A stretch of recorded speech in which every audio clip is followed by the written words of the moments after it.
La plupart des fondeurs de marques e-commerce et D2C pensent que la creative stratégie se résume à créer des publicités, à écrire des briefs, à tester des accroches. Mais voici la vérité. Si vous commencez par là, vous avez déjà commis l'erreur la plus coûteuse en marketing. Dans cette vidéo, je vais vous montrer les fondations de la creative stratégie, pourquoi la direct response est la discipline derrière chaque marque qui scale en 2026, à quoi ressemblent les 3 niveaux de réflexion créative et pourquoi les marques qui gagnent commencent toujours par le sommet et jamais par la publicité elle-même. Si tu me découvres pour la première fois, je suis Thomas, créatif stratégiste.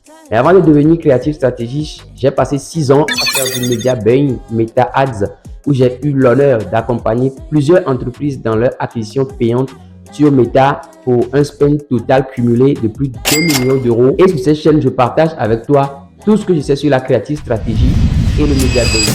J'ai du coup créé un joli document sur cette présentation où je vais vous parler justement de tout ce dont je venais de parler tout à l'heure là, les fondations de la creative stratégie et les 2 autres parties. Donc la première partie rapidement, on va parler de la direct response tout simplement.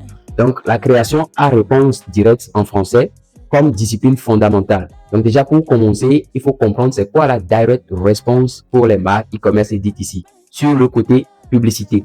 Donc la création à réponse directe désigne toute publicité conçue pour pousser une personne à agir immédiatement. Vous voyez? Donc, c'est voilà, des publicités qui, une fois qu'on monte la publicité, l'objectif de l'annonceur, c'est que la personne qui regarde la publicité clique dessus, achète directement, clique dessus, s'inscrit, ou bien clique dessus et download là. Peut-être si dans le cas où c'est des publicités pour la promotion des applications mobiles, quoi. Donc, la direct response se résume à ça, une réponse directe de la part de l'utilisateur. Donc, sa réussite se mesure à une action traçable et non au nombre de personnes qui l'ont vu ou au sentiment positif qu'elle a généré. Voilà. Ce n'est pas voilà, le nombre de personnes qui l'ont vu, les interactions générées, les commentaires, non. Mais ça va plutôt se mesurer à une action qui soit traquable, quoi. On peut traquer via voilà, un pixel et tout, un achat qui a été généré, peut-être un download, tout simplement, une inscription. Donc, l'action doit être immédiate, le direct action. Donc, l'action directe. C'est la création à répondre direct n'est pas un style. Oui, ce n'est pas un style. On ne va pas habiller les créatifs de manière que ça soit hyper joli pour se dire, OK, on fait de la direct response, pas du tout. Mais on va créer des publicités pour intention de générer, de tout simplement nous ramener une action dans l'immédiat. Ce ne sont pas des publicités qui font trop vendeur. C'est une discipline. Exactement. Donc, ici, en fait, la direct response, ce n'est pas, voilà, avoir de très belles créatives, avoir de très belles images, voilà, des vidéos, tout simplement, tourner dans des studios de luxe et tout ça, non. Mais l'objectif pour nous ici, encore une fois, comme j'ai dit, c'est de générer quelque chose derrière, c'est d'avoir une action de la part de l'utilisateur. Ce n'est pas un style, ce n'est pas pour faire vendeur, OK, on vend ceci, mais c'est simplement paraître pas du tout vendeur, mais derrière espérer qu'une action soit menée de la part de l'utilisateur. Voici ce que cela signifie en pratique. Chaque décision créative que vous prenez, l'accroche, le format, le test, le visuel, n'a qu'un seul objectif, c'est de générer une réponse mesurable de la part d'une personne spécifique. Pas de faire joli, pas de devenir viral, mais de faire passer quelqu'un de « je fais défiler mon écran, je scrolle bien sûr » à « il me faut ça ». Si je prends l'exemple des marques e-commerce et D2C, par exemple, une marque, peut-être je dis n'importe quoi, une marque de beauté ou bien une marque de soins de visage, par exemple. Quand l'utilisateur scroll, l'objectif de la direct response à travers la créative, c'est d'arrêter le scroll directement pour que la personne puisse se dire, waouh, ça, il me le faut. Voilà, bon, au préalable, on suppose que, voilà, le créatif stratégiste ou bien la personne chargée de l'annonce ou bien l'équipe créative ou bien l'équipe de stratégie derrière la publicité, c'est, voilà, a pris le temps d'étudier le persona, voir les différents pain points, d'identifier tout ce qu'il fallait pour justement mettre en avant une créative qui répond à un besoin qui, voilà, pointe du doigt un pain de la personne spécifique là pour que cette personne-là se dise, ah, ça, il me le faut. Donc, la personne clique dessus, mène l'action qu'on veut directement pour que nous, derrière, on se dise, ah, cette créative, c'est vraiment une créative de direct response. Donc, quand je vais schématiser tout ça ici, direct response créative, donc, le schéma là ne dit pas grand chose. Donc, chaque marque qui dépense efficacement à grande échelle possède un système créatif qui opère avec cet état d'esprit. Et le rôle de ce système n'est pas ce que la plupart des gens croient.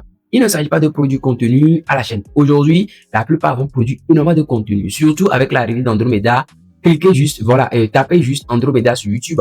La plupart vous disent, OK, maintenant le ciblage c'est la créative. Let's go. Faisons plus de créa, produisons plus. On passe de 20 créas par semaine à 100 créas. On passe de 100 créas à 200 créas.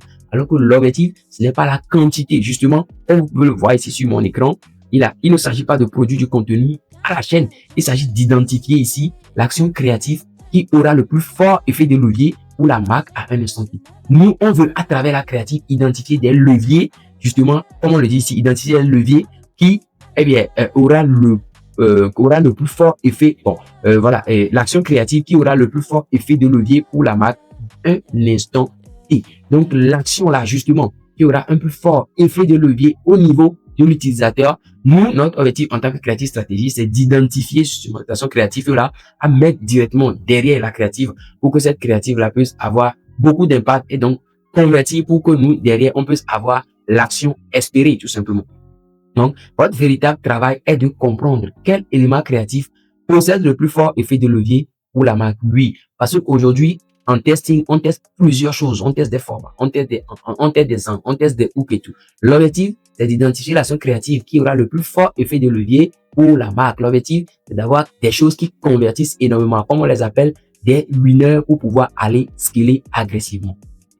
Le mot levier est très essentiel, comme je l'ai mis ici. Le mot levier est très essentiel. Pas le volume, pas la variété, mais le levier. Bien sûr, la variété, on va en venir peut-être dans une prochaine vidéo. La variété qui est la diversité aujourd'hui, qui est très important sur l'ensemble des comptes publicitaires. Aujourd'hui, c'est ce que la plupart des marques utilisent pour scaler, surtout à l'aide d'Andromeda. On va en parler. Mais ne vous inquiétez pas par rapport à la variété dont j'ai écrit ici. C'est dans un contexte que je l'ai mis.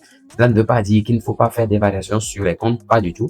Donc, le levier et la réponse directe est le cadre qui vous indique où se trouve ce levier. Oui, la direct response, justement, le marketing de réponse directe aujourd'hui à travers les créatifs vous indique effectivement où se trouve ce levier-là que vous allez pouvoir activer pour pouvoir scaler vos publicités, scaler les marques, justement, sur. Lorsque vous prenez du recul par rapport à une simple publicité et que vous regardez la situation dans son ensemble, ce qui fonctionne, par exemple, vous checkez ce qui fonctionne, ce qui ne fonctionne pas, ou l'entonnoir de conversion en full funnel, tout simplement pour identifier là où ça bloque, vous commencez à voir la création comme un système et non comme un livrable. Oui, aujourd'hui, la plupart des marques n'ont pas de système créatif derrière ce qu'ils font, derrière leur acquisition payante sur Meta. Ils vont faire des publicités au feeling, ils vont faire des publicités en fonction de, des vidéos qu'ils ont peut-être cherchées sur YouTube. Ce qui leur vient en tête, ils vont peut-être lire quelques commentaires, traduire ce commentaire-là en créa sans forcément faire des analyses, des recherches avancées, poussées. Essayer de comprendre leur personnage sur le plan psychologique, sur tous les plans possibles, afin de délivrer des créatifs qui puissent amener directement à cette direct response où la personne clique, achète directement. Donc, ça va être très important aujourd'hui à l'aide d'Andromeda de faire tout simplement un système autour de tout ce que vous avez et tout ce que vous tournez sur Meta comme créative afin d'avoir une réponse claire de la part des utilisateurs qui deviennent de plus en plus méfiants par rapport aux publicités qui semblent trop vendeurs. Maintenant, nous venons à la partie 2 où le cas des 3 altitudes. Là, je vais vous parler du cas des 3 altitudes, surtout au niveau des créatifs stratégistes, leur rôle au sein, par exemple, d'une marque e-commerce ou DTC, ce qu'ils doivent faire exactement. Parce qu'aujourd'hui, la plupart opèrent juste au niveau individuel, où il va juste créer des publicités, analyser les performances, et puis ça s'arrête là, ce qui peut être une grosse erreur. Donc ici, dans cette seconde partie, nous allons parler du cadre des 3 altitudes, où je vais vous démonter les différentes attitudes auxquelles un créatif stratégie et un créatif stratégiste, justement, opère au sein d'une organisation. C'est ici que la plupart des dirigeants bloquent, oui, parce qu'on est dans le cas où un dirigeant gère lui-même ses publicités, ses campagnes et tout. Hein. On est tous d'accord, mais dans le cas où une marque également a un créatif stratégie, ça s'applique bien évidemment. Donc, c'est ici que la plupart des dirigeants bloquent. Ils opèrent à un seul niveau. Comme j'ai dit, ils sont tellement concentrés sur la création de la publicité en elle-même, le brief, l'accroche, la vidéo qui ne prennent jamais le recul nécessaire pour se demander s'ils créent la bonne publicité pour le bon produit et pour le bon client. Donc, c'est exactement ce que le cadre des 3 altitudes vient résoudre justement. Donc, voyez cela comme le pilotage d'un avion. Là, j'ai pris juste un exemple tout bête. Donc, regardez-moi cet exemple-là. Il y a 3 altitudes auxquelles vous devez opérer. Donc, j'ai pris l'exemple du pilotage d'un avion. Alors, donc, quand il descend, il y a 3 altitudes. Encore une fois, comme je l'ai dit, il y a le niveau organisationnel, il y a le niveau équipe et il y a le niveau individuel. Donc, moi, par exemple, en tant que créatif stratégiste, pour une marque, je vais opérer sur l'ensemble des 3 niveaux. Je vais opérer au niveau organisationnel, au niveau équipe et au niveau individuel également. Donc, première attitude qui est l'attitude organisationnelle. Ici, bon, l'exemple de l'avion toujours. supposez qu'on est à 30 000 pieds. Donc, on est en hauteur, on est à 30 000 pieds. À ce niveau, moi, qu'est-ce que je vais faire? Je vais me demander, en fait, sur quel produit devons-nous réellement nous concentrer. C'est très important. Je ne vais pas directement commencer par lancer des publicités quand je viens. Par exemple, je prends une nouvelle marque qui a des difficultés à scaler. Je dis, OK, let's go. Je vais créer telle publicité. Non. Mais je vais d'abord commencer au niveau organisationnel pour me poser cette question de savoir, OK, sur quel produit est-ce que je devrais me concentrer? Pas moi, mais sur l'ensemble de l'équipe ou bien l'ensemble de l'organisation. La question va à tout le monde. Sur quel produit est-ce que nous devons nous concentrer maintenant? Donc, quelle est la rentabilité unitaire? Si on peut nous donner tous ces unités e-commerce là aussi, ça serait très intéressant pour voir tout ce qui est marge et tout. Donc, quel est le client cible? Non pas celui qu'on imagine, mais celui qui achète vraiment. Ça, c'est très important parce qu'aujourd'hui, vous pouvez rapidement vous tromper dans ce cas de figure là exactement. Vous dites, OK, nos clients, voilà, je dis n'importe quoi, c'est des hommes qui, voilà, on vend des parfums pour hommes, peut-être, voilà, nos clients, c'est des hommes de 20 ans ou bien, voilà, de 25 ans à 40 ans. Alors qu'en réalité, les personnes qui achètent, c'est peut-être des femmes qui achètent ces produits-là pour leur petite amie, qui achètent ces produits-là pour leur mari, justement. Donc, la data va être beaucoup plus importante que le feeling dans ce cas spécifique. Donc, si je prends la seconde question, quel est le client cible? Pas celui qu'on imagine, mais le client qui achète. Les gens qui achètent ça, on va sûrement l'obtenir dans les reviews, dans tout ce qui est data. On va laisser de côté tout ce qui est feeling, tout ce qu'on pense que c'est ça, mais on va beaucoup plus nous focus sur la data, ce qu'on a comme data. Voilà, tout simplement étudier cette data-là pour sortir les vrais personnages, les vraies personnes qui achètent nos produits. Donc, de quoi l'entreprise a-t-elle besoin en ce moment? Nous allons également identifier cela. De quoi est-ce qu'on a besoin actuellement? On fait quelque chose, mais actuellement, de quoi on a besoin? Parce qu'on peut faire des choses, mais malheureusement, ce n'est pas de ça qu'on a besoin à cet instant T. Donc, l'objectif, c'est d'identifier aussi de quoi l'entreprise a-t-elle besoin actuellement. Alors, la dernière question, c'est ici que, bon, ça, c'est pas une question. Donc, c'est ici que la stratégie créative rejoint la stratégie d'entreprise. C'est très important de faire le lien entre les deux. Stratégie créative, stratégie d'entreprise. C'est hyper important. Sans cela, vous faites des magnifiques publicités pour le mauvais produit potentiellement. Donc, c'est très important de se poser cette question-là sur le niveau organisationnel, justement, avant d'évoluer dans la stratégie créative. Donc, l'altitude 2, c'est au niveau équipe. Maintenant, nous descendons au niveau de l'avion. L'exemple de l'avion, nous descendons à 10 000 pieds, donc un peu plus bas. Donc, ici, vous planifiez le volume et le flux de production. Une fois qu'on a identifié sur quel produit on doit être focus, voilà, et de quoi l'entreprise a besoin et toutes ces choses-là, nous allons maintenant planifier le volume et le flux de production ensemble avec l'équipe. Moi, le créatif stratégie, je ne vais pas tout planifier tout seul, faire ce que je veux, mais là, sur ce volet, dans cette seconde attitude-là, au niveau de l'équipe, nous allons faire le planning de volume et tout simplement le flux de production. Ça va se faire avec l'ensemble de l'équipe. Donc, ici, d'autres questions également viennent en compte. Donc, de combien de concepts avons-nous besoin ce mois-ci? Qui s'occupe de la production? Donc, nous allons identifier les équipes créatives, le volume dont on a besoin. Donc, quel est le processus pour briefer les équipes? Voilà, est-ce qu'on a des templates où voilà, l'équipe sait clairement quoi faire, quoi mettre, où exactement pour que ce soit clair, pour qu'on ne fasse pas, voilà, des retouches à répétition, justement. Donc, on fait une brief créative qui soit directe. Quel est le processus de briefing des équipes qui est clair directement? Donc, comment s'assurer également que l'équipe créative connaît l'objectif et dispose de tout ce dont elle a besoin pour l'exécuter. On s'assure également que l'équipe est au courant également de l'objectif et l'équipe dispose également de tout ce dont elle a besoin pour mener à bien le boulot. Donc, c'est la couche de coordination. C'est là que la stratégie devient un système. Vous voyez, donc une fois qu'on a identifié tout ce qu'il fallait au niveau organisationnel, on est descendu maintenant au niveau équipe où on fait le planning de tout ce qui est pipeline, comme on les appelle, le volume, les flux de production et tout. Cela, ça devient maintenant un système créatif au lieu que ce soit peut-être des créations au feelings. Donc, la troisième attitude, justement, ça va être maintenant au niveau individuel. Moi, j'ai opéré au niveau organisationnel, niveau équipe, on a fait les plannings et tout. Maintenant, on vient maintenant au niveau individuel où moi-même, les questions vont être, c'est le niveau du sol. Je prends l'exemple de l'avion, on descend maintenant au sol, justement. C'est le niveau du sol. Rédiger le brief. Là, ça va être mon rôle. Vous voyez maintenant qu'il y a une certaine logique. Donc, je rédige maintenant le brief. J'analyse une accroche spécifique. Bon, pas dans cette ordre-là, hein, je le dis juste, voilà, de manière cascadée. Donc, analyser une accroche spécifique trouver l'inspiration, l'inspo, comme on l'a dit, hein, sur, voilà, foreplay et toutes ces choses-là. Donc, créer la publicité, maintenant, en elle-même. Je ne vais pas créer la publicité, mais je vais fournir tous les éléments nécessaires. Alors, le troisième niveau, le troisième attitude, ça va être justement au niveau individuel. Où ça, c'est le niveau du sol. Donc, comme on avait fait, on a pris l'exemple de l'avion. Donc, ça, là, maintenant, on descend au niveau du sol. Là, l'objectif, justement, c'est au niveau personnel. Moi, le créatif stratégiste, par exemple, à cette attitude-là, qui est l'attitude individuelle, là, ça est simplement de rédiger les briefs, de analyser les performances des publicités, voir, ok, c'est quoi le hook rate, soit, voilà, tous les CTR, les CPA, les ROAS, bref, tout ce qui est performance au niveau de la publicité, là, c'est à mon niveau personnel, à moi, donc niveau individuel, dans cette chaîne d'attitude là, justement. Donc, c'est dans cette couche que la plupart des gens opèrent à temps plein. Oui, la plupart des gens aujourd'hui, que ce soit un fondeur qui s'occupe lui-même de la stratégie, ou bien que ce soit un créatif stratégiste, ils vont directement sauter sur les comptes et bien donc commencer directement à opérer au niveau individuel, tout simplement, sans forcément opérer d'abord à cette plus haute altitude avant de descendre à cette altitude là qui est l'attitude individuelle. Donc, voici la clé, comme j'ai mis, voici la clé. Vous devez être capable de naviguer entre ces trois niveaux. C'est hyper important. Donc, il ne faudrait pas peut-être être quelqu'un qui, voilà, je l'ai mis, je pense ici en bas.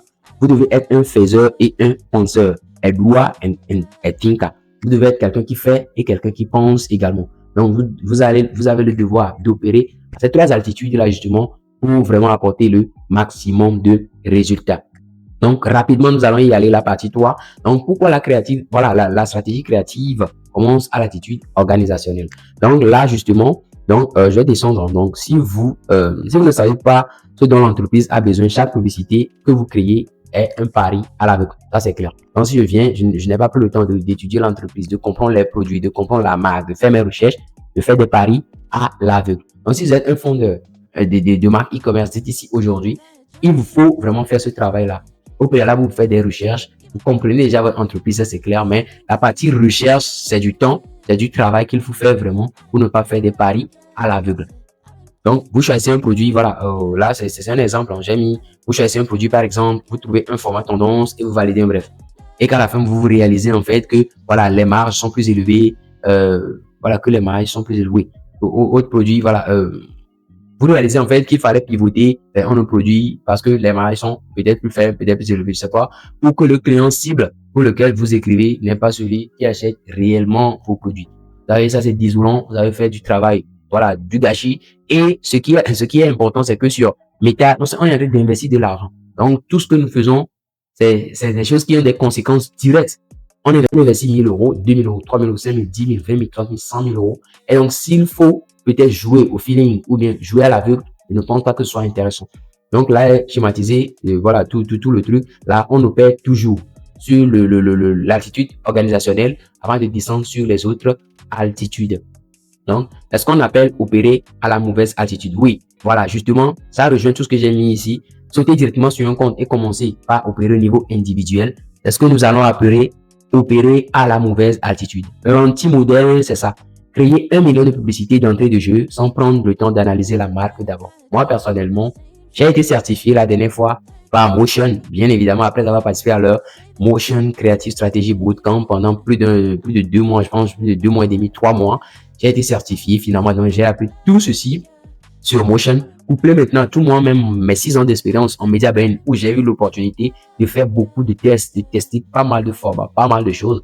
Et là maintenant, j'ai switché sur la Creative Strategy proprement dit. Donc, je sais de quoi je vous parle et je sais que ce système-là est ce qu'il vous faut aujourd'hui dans votre business pour votre marque e-commerce et ici. Donc, quand je descends aussi rapidement, la bonne approche lorsque vous aurez une marque ou lorsqu'une marque n'arrive pas à passer l'échelle, c'est de monter d'abord à l'altitude. Donc, monter à l'altitude là, si aujourd'hui, au niveau individuel, vous pensez que ça ne va pas, vous ne savez pas c'est quoi le problème, montez. Moi, je vous recommande de monter à l'altitude pour pouvoir identifier, voilà, peut-être les bons produits, peut-être, voilà, repenser la stratégie même depuis le début avant de descendre en bas. Une fois que vous avez ces réponses-là, voilà, bon, ça passe par des questions à se poser. Donc, demandez-vous sur quel produit devons-nous nous concentrer. Voilà, on l'avait déjà vu, la rentabilité unitaire, le client que nous devons atteindre, parce qu'il peut y avoir une différence entre le client que vous ciblez et les personnes qui achètent vraiment sur Meta. Une fois que vous avez ces réponses-là, vous descendez à l'altitude 2, vous construisez maintenant le plan et là maintenant, ensuite, vous passez à l'altitude 3 où c'est le niveau individuel où vous passez maintenant à l'exécution proprement dit. Donc, Là, l'hélice ici, c'est de toujours opérer du haut vers le bas. Les marques qui sautent cette étape aujourd'hui se retrouvent dans un système où vraiment les choses ne vont pas, parce qu'aujourd'hui, les marques qui n'arrivent pas à scaler, qui pensent peut-être que c'est le changement, mais voilà, la transition vers Andromeda qui est leur problème, c'est parce qu'ils n'ont pas de système. Ils n'utilisent rien en termes d'organisation. Et donc, ils sont là, ils font des tests au feeling. Voilà, si, ils lancent des publicités comme ils veulent. S'il y a une publicité qui prend, parce que c'est bon. Si ça ne prend pas, tant pis. Let's go, on y va, comme ça. Ils recrutent même peut-être des créatifs stratégistes, mais le boulot reste toujours non fait. Donc, moi, dans cette vidéo, j'ai essayé de vous partager tout ce que je savais, moi aussi, tout ce que j'ai appris, justement, sur ce volet-là d'organisation, ce que vous devez mettre en place, la manière dont vous devez penser la créative stratégie désormais, ou vous-même, peut-être si vous gérez vous-même la créative stratégie, ou bien si vous avez des équipes derrière qui le font pour vous. Envoyez peut-être cette vidéo pour qu'ils puissent voir les 3 niveaux auxquels doivent agir. Et voilà, donc c'était tout pour cette vidéo. Dans cette vidéo, j'ai essayé de partager mes connaissances acquises au cours de ces derniers mois en créative stratégie avec toi. Ce qui arrive va être très lourd parce que j'ai plus d'un tour dans mon sac où je vais partager avec toi tous les secrets, toutes les stratégies utilisées par les marques qui scalent jusqu'à plus de 100 millions de dollars par an. Justement, je vais te donner toutes leurs stratégies pour que toi également, tu puisses les mettre en pratique au niveau de ta marque pour pouvoir scaler ta marque en 2026. Si c'est quelque chose qui t'intéresse, abonne-toi à ma chaîne, active la cloche de notification, reste scotché parce que les vidéos qui arrivent vont être lourdes. Donc, si tu veux également qu'on parle de ta stratégie créative, aujourd'hui, moi, je t'offre un audit 100% gratuit, sans engagement, où je vais auditer, je vais analyser ton compte publicitaire de fond en comble, je vais tout analyser de A à Z et te sortir une roadmap claire sur les prochaines actions à prendre pour que toi également tu puisses trouver ces prochains winners et pouvoir scaler agressivement comme tous les marques qui aujourd'hui le font grâce à des stratégies inédites. Encore une fois, moi c'est Thomas, je suis créatif stratégiste. 6 ans d'expérience en média buying. Aujourd'hui, j'aide les marques e-commerce DTC à scaler sur Meta grâce à la créative stratégie. Je mets un lien en commentaire pour réserver un appel avec moi 100% gratuitement pour ton audit. Donc, si c'est quelque chose qui t'intéresse, clique dessus et on se retrouve de l'autre côté. Ciao.